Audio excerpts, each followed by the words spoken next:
Nyimeni thoth oganda pachoka chako tiyo gi kuongo kod yedhe mamero ji ka gin e kind higni 6 kod 8 ka thoth joma madho kuongo sasa gin rowere kind higni 16 kod 40.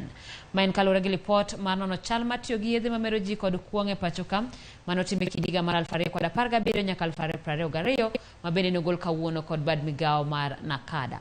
Jagoro mongirore migawo mar arita Ramogi koro kwayo jopiny mondo oriwre gi piny owacho e nywako ne kedo gi kuongo kod yedhe mamero ji. Omolo wacho ni ka ok ji otang' to yedhe gi nyalo biro noro piny Kenya kaluwore ni rowere mathoth ema odonje e kuong'. Lipot mane ogol kawuono kod bad migawo makedo gi kuong' kod yedhe mamero ji Nakada nyiso ni thoth oganda ma pachoka tiyo marach kod yedhe mamero ji.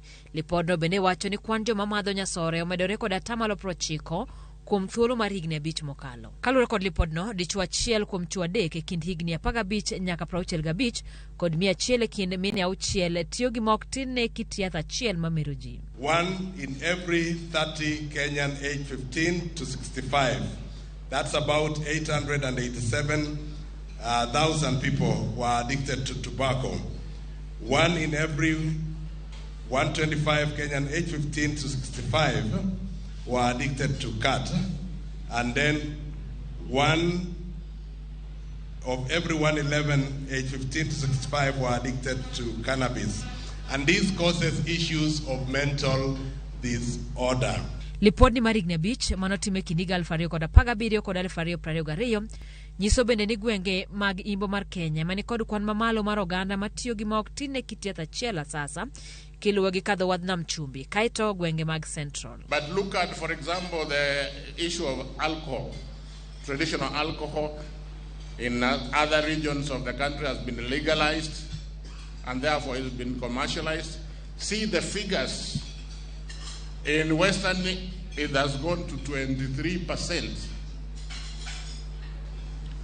In a nutshell, what we are saying is that the country has a problem, and this problem, like the PS rightly put it, is a problem for all of us to make our contribution.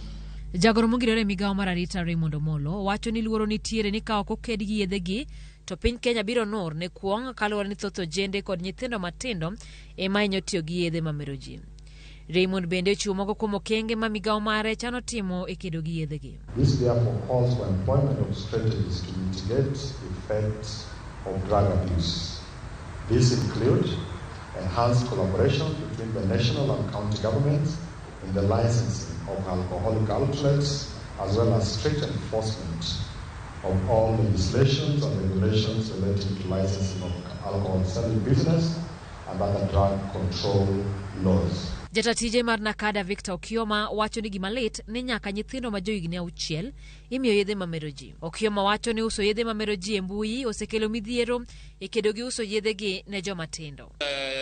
10-year-old with a smartphone who at Uhuru Park will order alcohol from an online market shop in town, Ox and Cox, for example.